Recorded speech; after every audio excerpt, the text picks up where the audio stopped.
Obviously, technology is a huge element now of HR. How is your organisation working to leverage technology without losing what we would consider to be a crucial human factor?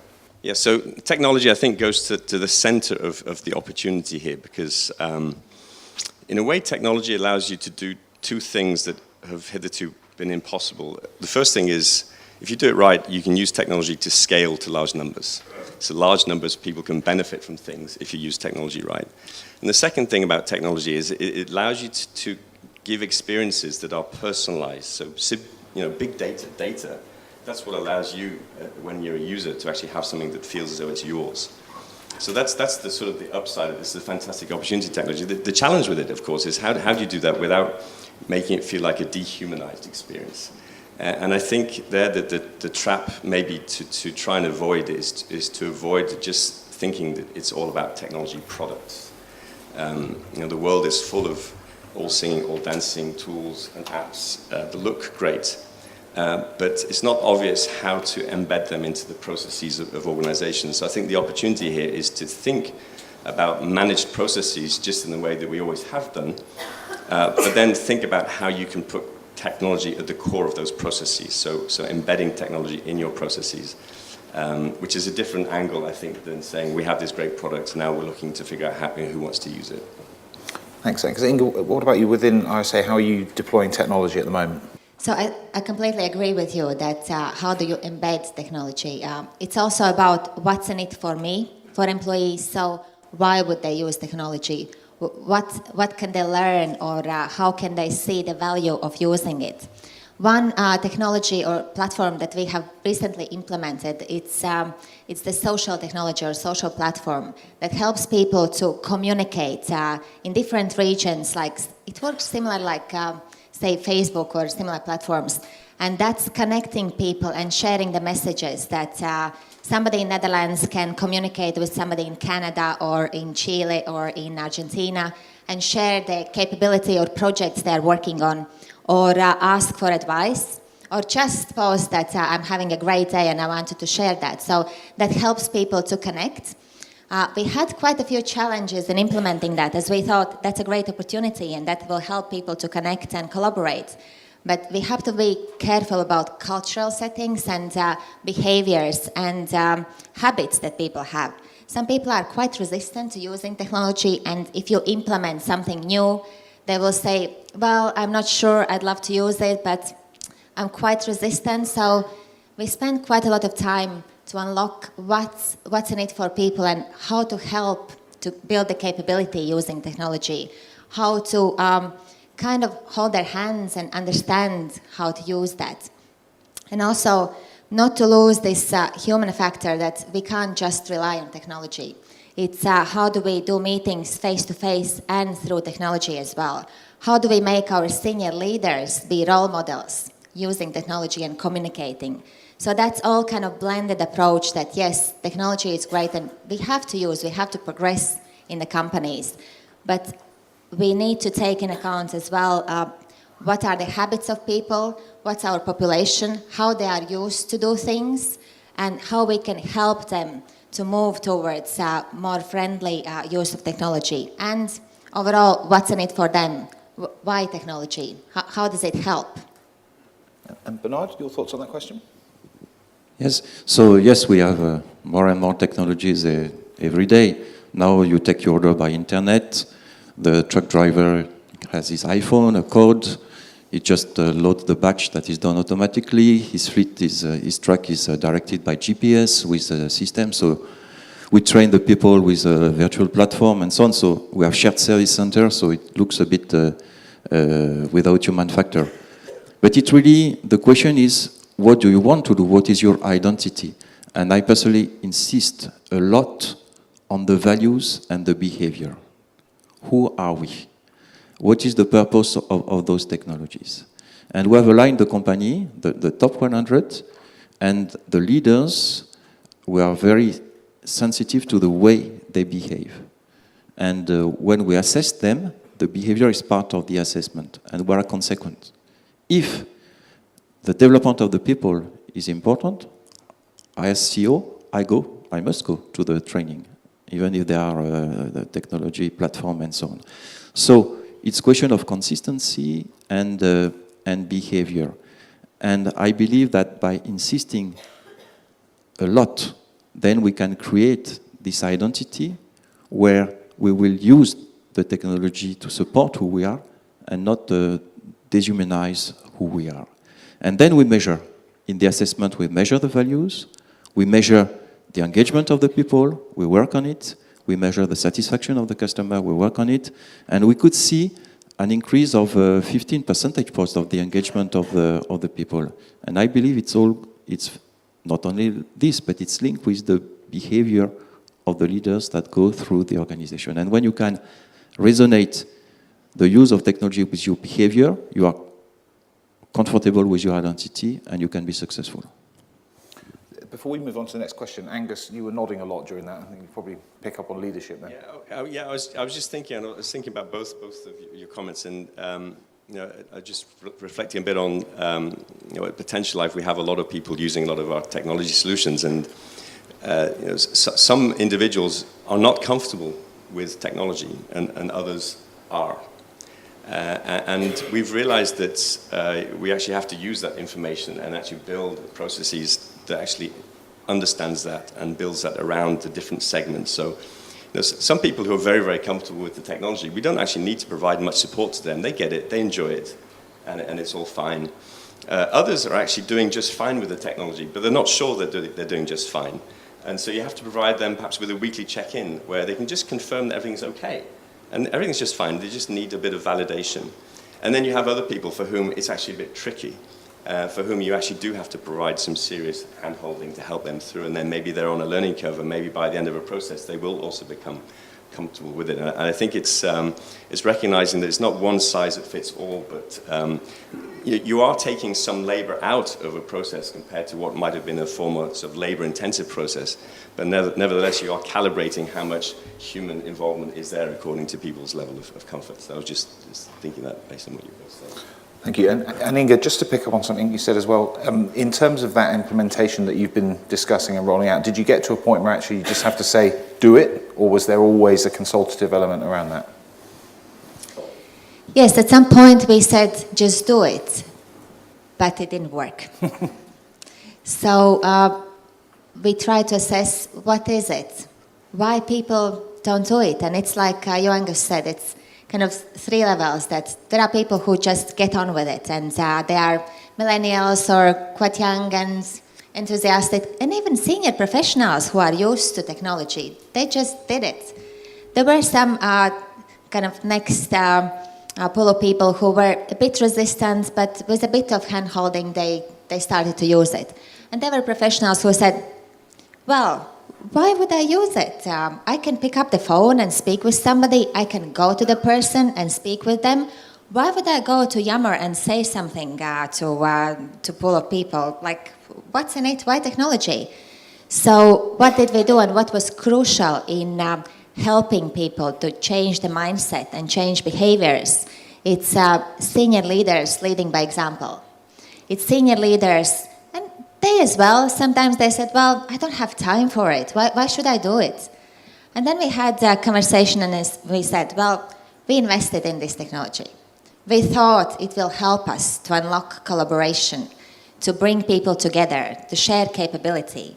So why don't we take it serious? And why don't we as leadership team show that we are dedicated and that we are using it?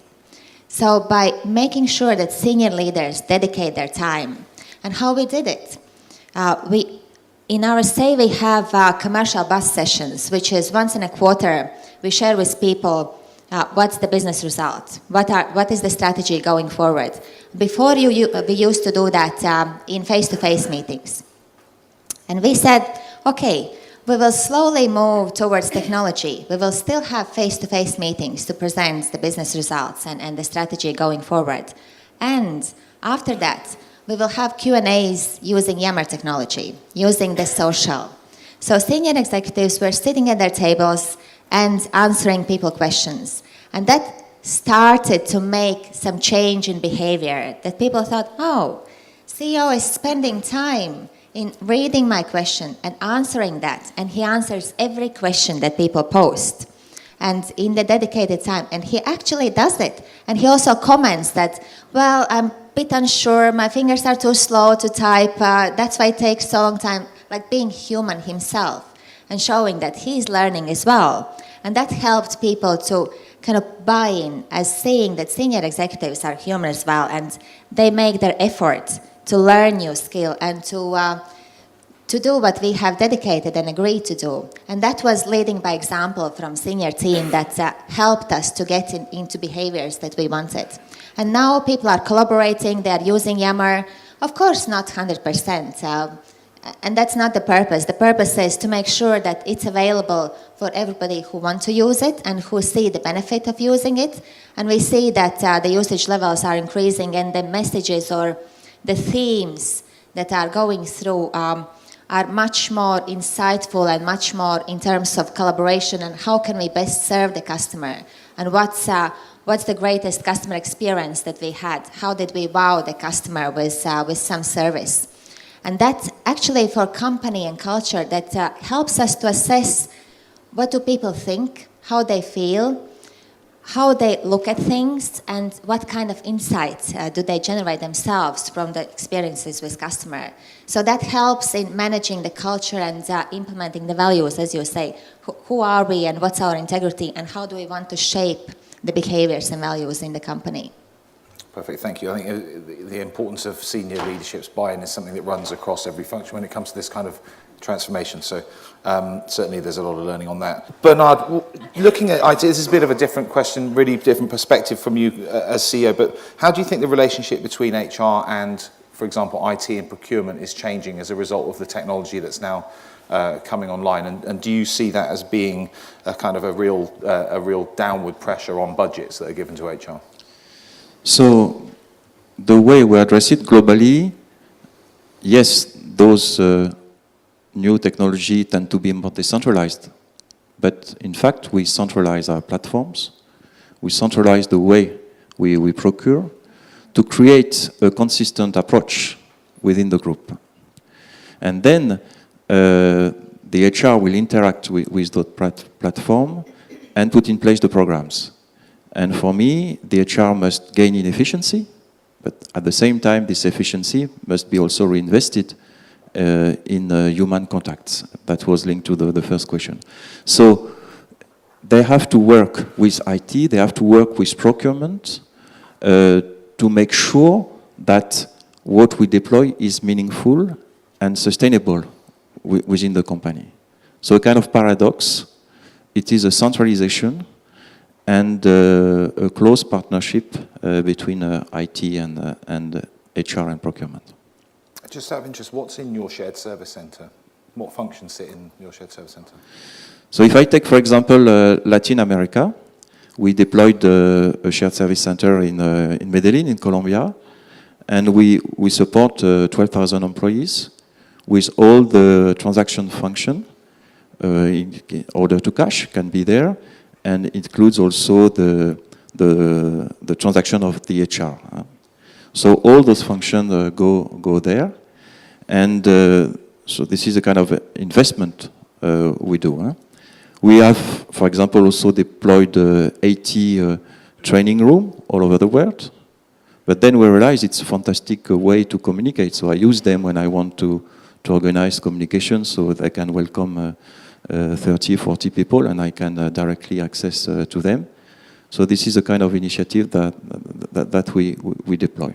And do you find that centralization, that sharing of those services in one spot is an aid or a hindrance to collaboration when it comes to cross-functional work like that? So collaboration is one of the behavior. I insisted a lot on the behavior we really work on. And it really depends what you want to make of it. But we believe that collaboration can be enhanced through those. It's a question of mindset that you have. And what is behind for us, the very strong idea is that we want to be easy to do business. So always we must think on how easy it is. And I like to try. I say, oh, I'm not so gifted to do the things, so I must be able to do myself. And the ease of doing business is so important. And we also measure it through the Net Promoter Score, not only with our customer, but also internally. And I saw the one for last year, we're at 57, which is a decent score. Yeah. Thank you very much. Moving through the questions, I'm going to come back to you, Angus. I think Inga mentioned millennials a minute ago, and clearly there's been a lot of talk about how to integrate millennials into an organisation, what challenges that poses. Is there a risk that we're putting too much emphasis on the differences between millennials and other parts of the workforce? So I'm just wondering, what challenges do you see, certainly from within your own organisation as well as the work you do with clients? Yeah, well, I mean, millennials, I guess, spending a lot of time with millennials, and I guess the challenge is, should we view them as a frustration or maybe as an inspiration? It's easy to see the frustration because, apologies to any millennials who might be in the room, but you can see the narcissistic side of millennials. You can see the self-centered side. You can see the flitting, the hopping around side of millennials. You can see their mistrust of institutions. So you wonder how do you work? How do you embed them in the organization? But then you look at the other side of the coin, and this is where I think that there's an inspiration, and actually maybe I actually think that we all should be more millennial in some way. Millennials they don't think they're the next generation. They actually think they are the generation. They think they're the ones who can change the world now. That's actually quite inspiring. They don't think it's going to be their turn next. They think it's their turn now. And the reason why they mistrust institutions is because they have networks. They've understood the power of their own networks, and perhaps they've seen that the world we're evolving in is less of a structured world and more of a networked world. So I think these are all things that we can learn a lot from. And as I think about millennials, I'd like to say to them is, if only we could help them see the power of committing, in addition to doing things that are meaningful. Because I said millennials, they love to do things that have meaning and put their strengths front and center. But if only we can help them commit. And at the same time, perhaps also see the enabling power of institutions as well. Then I think that would be a positive inspiration for all of us as we work and sometimes struggle with them. What about how to craft leaders from a millennial generation? I mean, is the work that you do different amongst that cohort? Well, it's a great question. So I think millennials show many of the characteristics of leadership that are the right ones. But I think different generations, if we look at, our view is, our world is disaggregating, everybody needs to be a leader. Whether it's the person who is a receptionist or whether it's the CEO. There are many different ways of playing out your role and being a leader in that role. And when I think of different generations, I think of the millennials. Millennials are almost like, am I taking myself seriously? I'm having a great time, I'm enjoying, I'm moving around, but just what am I really building? And then you perhaps move 10 years forward to somebody who's perhaps in their late 30s, and the opportunity for leadership there is rather, am I going to go for it? If I'm going to have a career, am I really going to go for it? Or are there other pleasant options out there too that don't correspond to going for it? And then there's the more senior generation where, of course, the question is, what has it all added up to, and what am I going to do next? Which are also very important questions for all of us as well. So I think there's different types of questions around the same sets of behaviors, but I think they're an inspiration. Thank you. Inga, what about you? What challenges have you faced in terms of integrating millennials into your organisation? Yeah, actually, listening to you, Angus, I was thinking we have a bit of challenge as the business part that I'm working in currently in RSA. It's very traditional and it's niche markets, as I said. So in European countries, it's very niche and specific, and to build the capability to be professional there and well-recognized professional, it takes years. It takes not 2 or 3 years, it takes 10, 20 years. And what I noticed in Western Europe countries that there is a tendency that people before, they were joining companies for a role, So they join the company and they stay in the role for 10, 15, 20 years. Of course they progress, they build their capability, but they join for a particular role. And currently, when a millennial generation is coming through, they don't join for working in the same role for 10, 20 years. They think, what? If I'm not progressing during the next half of year, then I'm not progressing at all. So the challenge that we have is how to bring together the business need and business environment and the setting with millennial requirements that they want to progress fast, but how do you build the capability fast? And also, how do we make sure that we have the culture that integrates millennials? Like, we have very traditional culture, the pace is not as fast as millennials would like to. And as well, current experienced technical specialists, they are kind of a bit scared from millennials. They kind of think, well, they think too fast and they don't think through things. So my challenge as HR professional is, how do I help them collaborate and how do I help to attract millennials? As if we just keep having our current experienced high-value specialists, then do we have enough innovation in the company? Do we look freshly at things? Do we look differently, as our customer base will be changing soon as well? As millennials are bringing up their companies, they are developing fast, they are collaborating globally. So the challenge is, how do we develop environments that first millennials want to join us, and they see that there will be challenging enough environments to work, and there will be leaders who are developing them in the way that they want to be developed, who are motivating them in the way that they want to be motivated. As we are changing the leadership mindset, how to differentiate the approach towards different talent pools. And what we realized that we are now classifying emerging talent or millennials, and then leadership talent and high-value specialists. So we tailor our approach to talent development, and that helps. That helps to look at the culture change and to look at different requirements. Millennials, senior professionals, and professionals who have joined the company for that role and who will be working in that role like for years, and that's fine as well. So it's how do we balance requirements and how do we develop an environment that's supportive for millennials and for senior specialists that are working currently in the company. Cool. Again, Bernard? So I share many of the views that have been expressed. So this generation has aspirations, they want to move on and so on. For us, the assessments and the feedback, honest feedback, is a key in the company. And it's a way also to give also feedback that they need to learn and continue to improve themselves.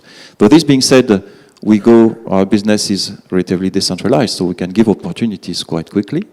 But then the job is not static. The company is in transformations, because the world is changing, challenging, and moving all over the world.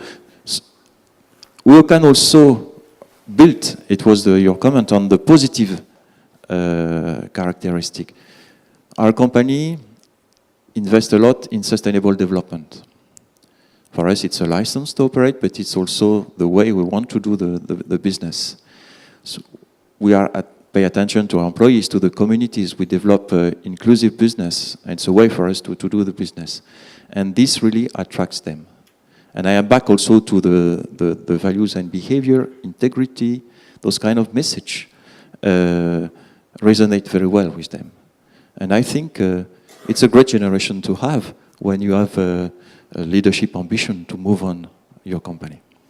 I was speaking with someone the other day, said it's a mistake to consider the millennials as a generation anyway, because as we're dealing in an increasingly globalized environment, you have very many different generations, all emerging from different cultures at different stages of technological evolution, etc. So I'm wondering, with your global perspective, are you seeing that actually you have different elements of millennials, different aspects of behavior in the different regions that you're working in? Yes, we of course, we respect the different culture what's happening in India, in Bangladesh, in Indonesia, in China is not the same, of course. Still, we have this glue of the company, the values, the behavior, the leadership dynamic we want to impulse, which is the same. And then we don't make a specific program for this generation. But the key stones, the backbone we have addresses most of their needs. And I think that's the way we can assimilate them and create engagement. Angus, you got it. Yeah, I was just going to, just building on that, I think if you think about what the millennials are, in a way, the phenomenon of millennials is the reaction of a malleable group, i.e. the youth of today, to the reality of the worlds that we are in, the world that we are in. And so, in a way, they are responding to their environment, and the fact that we are not like that, it's more our problem than their problem. The question is, how do we adapt to the world that we're in the way that this malleable group has adapted to it much more quickly than us? And what does that imply in terms of how we organize our institutions and how we lead people and what processes we have? So I think in many ways that in a globalized, fast-moving world where technology changes things potentially very, very quickly, how do we change what we do to be as fast and agile and thinking on your feet as those behaviors as we see among the millennials? And I share your frustration. Millennial will join you and expect an experience. And if they don't get an experience, they will go and get another experience. Now that's very tough, but on the one hand, you could blame the millennials, or then you could say, well, maybe our organization isn't set up in a way to actually fit the realities of the world that we're in. And I think that's very much the heart of this very difficult phenomenon that we're in. I think that the stat maybe a year or two out, but something like 2024, the majority of the workforce globally is going to come from the millennial generation. So when we talk about we, the we is going to be them very soon anyway, whether we like it or not, I guess. I'm conscious at times moving on. So Inga, just kind of to come back to you, recruitment obviously is a big component of any business's plan. It's certainly a big element of the HR function. How core is recruitment to your HR, and how's that evolving with your role? Well, absolutely. Recruitment is core to make sure that we grow profitably, as depending from whom we hire and how we induct and how we help them to develop, it will bring the company forward. I think my belief is that I think recruitment starts well below the recruitment starts. So it's how do we build our employer brand in the market, how we are recognized as a great company to work for, how our professionals are recognized and known in the market as people join the companies which they want to work for. So my experience shows, especially during the last 2-3 years, that the best candidates are coming themselves without the recruitment campaign or advertising or connecting or searching for them, as they have heard of company, they have heard of teams working there, they have heard of culture, and whenever they hear of opportunity, they raise their hand and they say, I want to have a conversation. And building on what you said about networks is that the experience shows that the recruitment approach is slightly changing, that it's important to build your networks with the candidates, to be there where they are, as that's how you connect with the candidates, how you build relationship, how you build your brand as professional company. And building through the networks that helps to build the talent pools and talent maps externally. Another phenomena that I noticed is that we are more and more seeing that candidates want to be contacted not by HR or not by recruitment company. They want to be recognized by professionals in the market. So especially in Western Europe countries, I noticed that if somebody in Netherlands or Germany or France, if they're contacted by HR, and particularly in Germany and Netherlands, they're a bit kind of reluctant. Well, will my employer hear about that? Is it really safe to go for a coffee with HR? But if they're contacted through LinkedIn or through Xing or any other ways from the professional who is recognized in the market, like managing director or senior underwriter or professional in the field, they feel much more, first they feel valued as they are contacted by a professional. Second, they feel recognized as they have heard of me. And third, they would love to go for coffee with professional and learn from them.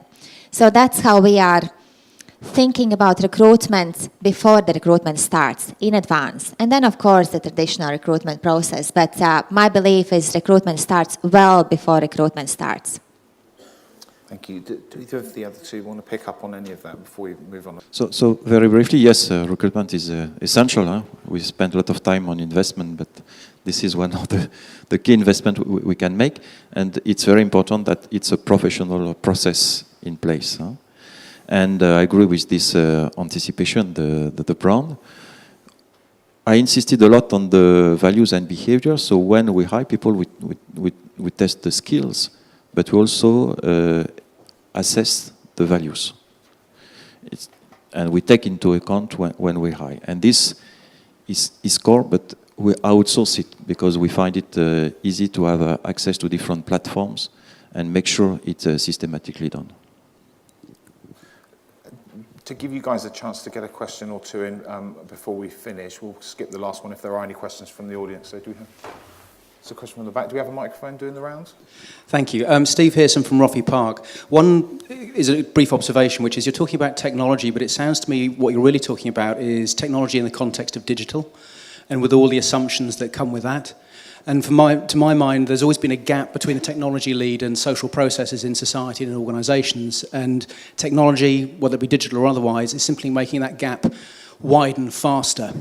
Which brings me then to a question which is around how you define mindset, because I do quite a bit of work around digital and leadership. And you're using the word mindset, but I'm not clear on what assumptions you're making in terms of your definition. So if you do a search for, say, mindset, whether it be digital or otherwise online, you'll get many different definitions. There's no one agreed upon definition that I've come across. So I'm curious what your definition is of a mindset that fits the context you're talking about. Absolutely great question, and I'm passionate about mindset and positive mindset. Of course, if you look at, I think the question was about definition, and there are loads of definitions of what do we mean by mindset. I think as we discussed before, let's take the best out of it. So I'm for positive and empowering mindset. And how do we as leaders can help ourselves to be more positive and more focused on opportunities and values and our behaviors, and showing the example, how can we engage better and empower our teams. So I'm for positive mindset and empowerment and engagement. Guys, I think probably we've come to the end anyway, so Bernard, you've dodged a bullet there. Thank you for the question. I'm sure you guys will be around for the rest of the day to answer any questions that you might have. I'd like to ask you guys to give the panel a round of applause. I think it's been a really great session.